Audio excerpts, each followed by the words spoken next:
Aam Aadmi party Telangana incharge జిడ్డి Sudhakar సమక్షంలో కాంగ్రెస్ పార్టీకి చెందిన 20 మంది నాయకులు ఈరోజు పార్టీలో చేరారు. వారికి పార్టీ కండువ కప్పి కమిటీ సుధాకర్ పార్టీలోకి ఆహ్వానించారు. ఈ సందర్భంగా సుధాకర్ మాట్లాడుతూ కాంగ్రెస్ పార్టీ తప్పిదం వల్లనే వారు కేంద్రంలో అధికారంలోకి రాలేకపోయారని వెల్లడించారు.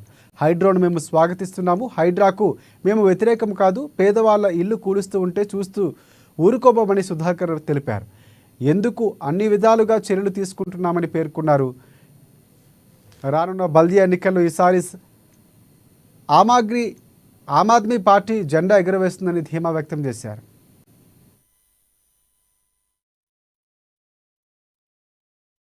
వాళ్ళు దాదాపు ఒక 50-60 సీట్లు చెడగొట్టుకున్నారు. రాష్ట్రంలో రేవంత్ రెడ్డి వల్ల కనీసం 4 సీట్లు పోయినాయి. రేవంత్ రెడ్డి బికాస్ ఆఫ్ రేవంత్ రెడ్డి, లేకపోతే ఇంకా ఎక్కువ సీట్లు వచ్చిండే వీళ్ళ కాంగ్రెస్. వీళ్ళ మిస్టేక్స్ వల్లనే, కాంగ్రెస్ మిస్టేక్స్ వల్లనే ఈరోజు చేస్తున్నారు. అందుకని ఇంతకుముందు కల్లింబాబా మాట్లాడినప్పుడు కూడా ఒక మాట చెప్పారు. రాష్ట్రంలో ఆయన చెప్పిన మాటలు కానీ చేసిన వాగ్దానాలు కానీ ఇంప్లిమెంట్ చేయకుండా సొంత నిర్ణయాలు తీసుకుంటూ పోతున్నాడు ఆయన. హైడ్రా మీద ఎవరికి వ్యతిరేకత లేదు, హైడ్రా కావాల్సిందే, మంచిదే.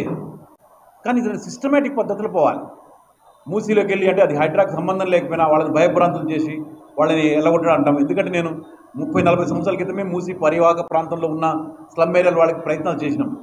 ఎందుకంటే రోజు రోజుకి సిటీ పెరుగుతుంది, ఊళ్ళ నుంచి వచ్చే జనాలు వస్తున్నారు హైదరాబాద్కి. వాళ్ళకు ఉండడానికి అవకాశాలు ఇవ్వాల్సిన బాధ్యత ప్రభుత్వం అనేది. ట్యాక్సీలు కడుతున్నారు కదా, ప్రభుత్వం డబ్బులతో ఇవ్వాల్సిన బాధ్యత వాళ్ళదే. కానీ ఇక్కడున్న దోపిడీ వ్యవస్థ వల్ల కొన్ని లక్షల కోట్ల రూపాయలు పెట్టుబడిదారులకు మాఫీలు చేయడం వల్ల ఈ బీదలకు అందాల్సిన సరైన పద్ధతులు అందటం లేదు. వాటిని అందించాల్సిన బాధ్యత ఉండి ఈరోజు కానీ ఒక కర్కశంగా ఈరోజు తీసి పడేస్తామంటాం కరెక్ట్ కాదు. దాని మీద డెఫినెట్గా మనం ఉద్యమం చేస్తాం, డెఫినెట్గా పోరాటం చేస్తాం. రాష్ట్రంలో కాంగ్రెస్ పార్టీ ఏదైతే తప్పులు చేస్తుందో వాటన్నింటినీ మనం వెలికి తీస్తాం. వాళ్ళు చేసిన 6 వాగ్దానాలు ఇంప్లిమెంట్ చేయాల్సిందే. రైతు మందు దగ్గర నుంచి ప్రతిదీ ఇంప్లిమెంట్ చేయించడం చేస్తూ సహా ఈరోజు ఈ ఇళ్ళు ఏదైతే కార్యక్రమాలు చేపట్టారో పర్టికులర్గా మూసీ పరివాహక ప్రాంతం కానీ మిగతాయి కానీ, ఎందుకంటే హైడ్రాలో కొన్ని చేస్తున్న కార్యక్రమాలు బాగున్నా బీద వాళ్ళకు